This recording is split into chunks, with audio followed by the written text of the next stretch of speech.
আসসালামু আলাইকুম। আজ আমি চলে এসেছি ইতিহাস আর ঐতিহ্যের এক অসাধারণ স্থানে, টাঙ্গাইলের বিখ্যাত জমিদার বাড়িতে।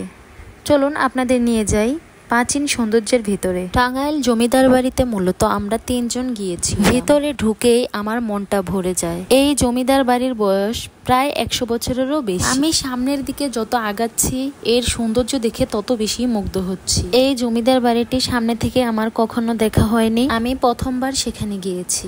আমার সাথে ছিল আমার হাজব্যান্ড, আমার বাচ্চা আর আমার দুলাভাই। সরি গাইস, আমি যেহেতু এই টাঙ্গাইল জমিদার বাড়ি সম্পর্কে তেমন ধারণা নেই, ইতিহাস ঐতিহ্য সম্পর্কে আমার জানা নেই, তাই আমি এই জমিদার বাড়ি সম্পর্কে কিছু বলতে পারছি না।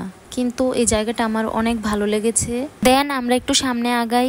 সামনে এগিয়ে দেখতে পেলাম যে চিড়িয়াখানার মতো হরিণের জন্য একটা লোক খাবার তৈরি করছে। আসলে এত সুন্দর একটা জায়গা জমিদার বাড়ি বলে বোঝানো যাবে না। আপনারা অবশ্যই একবার হলেও সেখানে যাবেন। কি বাবা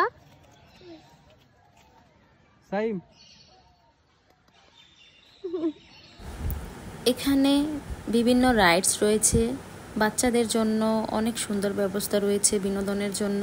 একটু সামনে হেঁটে দেখতে পেলাম যে 5টা পুকুর পাড়। পুকুরের পানিটা অনেকটা শুকিয়ে গিয়েছে, কিন্তু ভিউটা আমার কাছে ভালোই লেগেছে।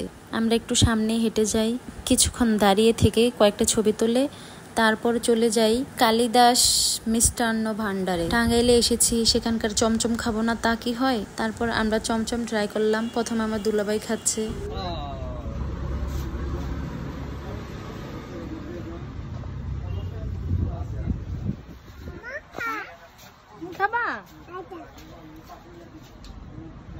সো গাইস, আশা করি টাঙ্গাইল জমিদার বাড়ির এই ভ্রমণ আপনাদের কাছে ভালো লেগেছে। Don't forget to like, share and subscribe.